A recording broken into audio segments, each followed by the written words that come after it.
Hello friends, कैसे हैं आप सभी लोग। आई होप आप सभी लोग बहुत बढ़िया होंगे। मैं के आर सैनी के आर एजुकेशन पे आप सभी का स्वागत करता हूं।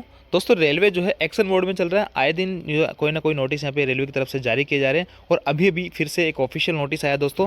इसमें बताया गया है कि इस बार जो है आपका नॉर्मलाइजेशन जो होगा वो किस तरीके से होगा, कौन सा तरीका रेलवे यहाँ पे यूज़ करती है, उसके रिगार्डिंग इस वीडियो में बात की जाएंगे। और ऑफिशियल नोटिस है दोस्तों आज के डेट का, और एग्जाम से पहले सभी भाइयों को जरूर जान लेना चाहिए, क्योंकि एग्जाम जब आप देते हो तो कई सारे दोस्तों के आपसे कम मार्क्स होते हैं या कम क्वेश्चन वो अटेम्प्ट कर पाते हैं, लेकिन फिर भी जो है उनके नॉर्मलाइजेशन में अंदर जो है आपसे ज़्यादा मार्क्स उनके बढ़ जाते हैं। तो क्या कारण है, इसका फॉर्मूला जरूर जान लीजिएगा और वो जो है आपको काफ़ी फायदेमंद रहेगा। जब नॉर्मलाइजेशन मार्क्स जो बढ़ेंगे तो आपके भी अच्छे खासे मार्क्स यहाँ पे बढ़ोतरी होगी। और देखिए किन लोगों के ज़्यादा बढ़ते हैं मार्क्स, ऐसा पेपर में अपन क्या करें कि अपने जो है नॉर्मलाइजेशन से अपने मार्क्स अच्छे खासे बढ़ जाए। तो अभी अभी एक अपडेट आया है नॉर्मलाइजेशन के जो है क्या नियम बदल गए हैं, सारा कुछ वीडियो में बात करेंगे और ऑफिशियल अपडेट हो। दोस्तों आगे बढ़ने से पहले दोस्तों बताना चाहूँगा, जो भी भाई लोग रेलवे के किसी भी एग्जाम की तैयारी कर रहे हैं जिसके अंदर जीके जीएस मैथ रीजनिंग पूछी जाती है, वो जो अपना बेस मजबूत करने के लिए इन बुक्स को प्रिपेयर कर सकते हैं। रीजनिंग के लिए बुक है, जीके जीएस के लिए बुक है, और ये भी आपकी जीके के लिए बुक है, और ये मैथमेटिक्स के लिए 10,000 प्लस क्वेश्चन इसमें है। सभी बुक्स में खास बात है कि सभी में आपको आज तक के जो पीआईक्यू है वो मिलने वाले हैं।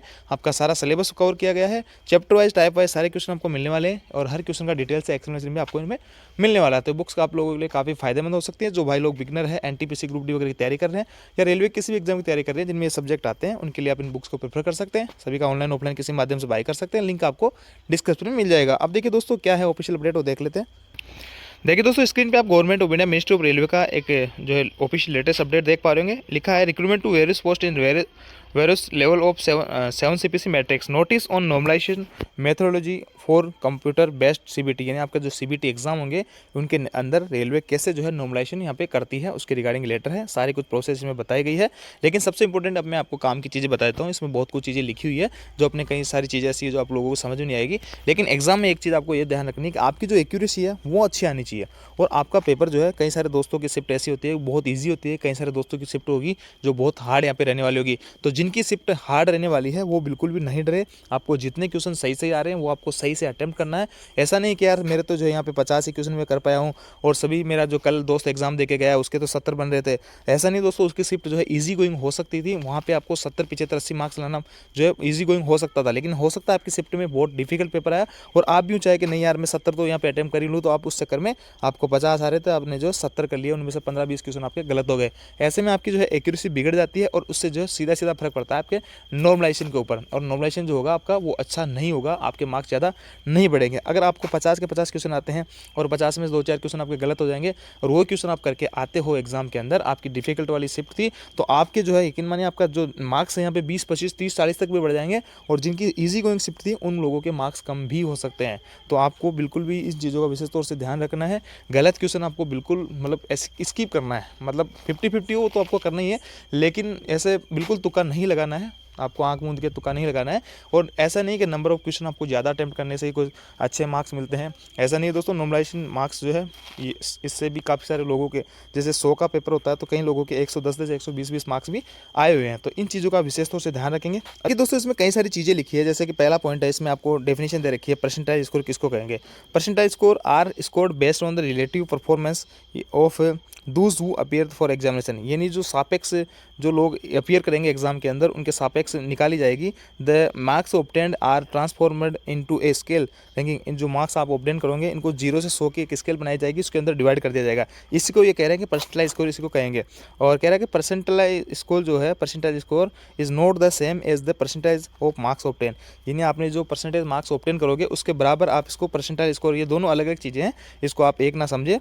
आगे कई सारी चीज़ें लिखी हुई है, the percentage score in sheet, ये सारी चीज़ों जो है आप देख सकते हो इस पीडीएफ के अंदर, पढ़ भी सकते हो और समझ भी सकते हो। 3 पॉइंट में लिखा है the percentage score will be the normalization score for the examination, आपका जो नॉर्मलाइजेशन मार्क्स रहेगा वही आपकी जो है मेरिट लिस्ट आपके बनाएगा। ऐसे नहीं कि किसी भाई के जो है बिना नॉर्मलाइजेशन के 70 मार्क्स आ रहे थे और उसके नॉर्मलाइजेशन के बाद में यहाँ पे 65 हो गए, तो उसकी जो मेरिट बनेगी वो 65 के आधार पर बनेगी, ना कि 70 के आधार पर बनेगी। यानी नॉर्मलाइजेशन जो मार्क्स होते हैं बहुत ही जरूरी होते हैं।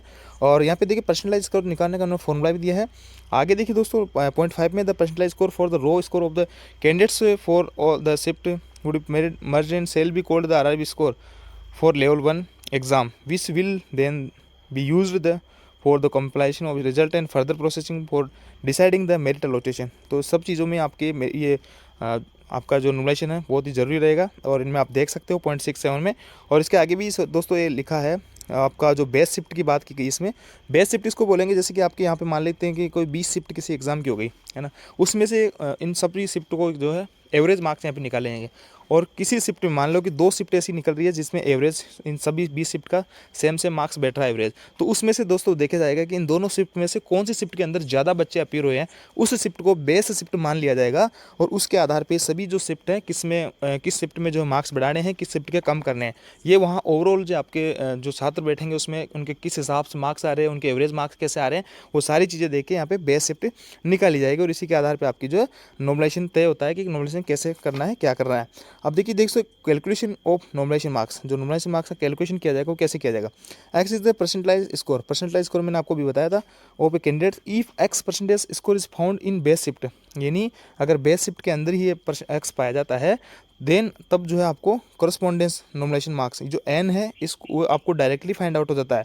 अगर ये डायरेक्टली फाइंड आउट नहीं होता है तो फिर इसका यहाँ पे फॉर्मूला है, डायरेक्टली फाइंड आउट कब नहीं होगा, otherwise following standard matriculation formula of interpolation in used, फिर जो है ये फॉर्मूला यूज़ किया जाएगा। इसके अंदर कौन कौन सी चीज़ें हैं क्या कुछ आप देख सकते हैं, बाकी मोटी चीज़ मैंने आपको बताया है। और ऑफिशियल अपडेट है 4/11/2024 का, आपको मेनली यही चीज़ें ध्यान रखनी है। किसी ये जो कहानी सारी कुछ अटम सटम लिखा है, इनका सबका सारांश एक यही है, क्योंकि ये जो चीज़ें हैं नॉर्मलाइजेशन मार्क्स है आपके एक्यूरेसी के ऊपर बहुत अच्छे से डिपेंड करता है। तो एक्यूरेसी अच्छी से रहनी चाहिए। और कोई भी आपका एग्जाम डिफिकल्ट पड़ रहा है तो उसमें आप सही से सही क्वेश्चन जो है अटेम्प्ट करने की कोशिश करें। नंबर ऑफ क्वेश्चन पे जो है ज़्यादा ध्यान नहीं देना है, जितने क्वेश्चन आपको अच्छे से आ रहे हैं एक्यूरेसी पे पूरा फोकस आपको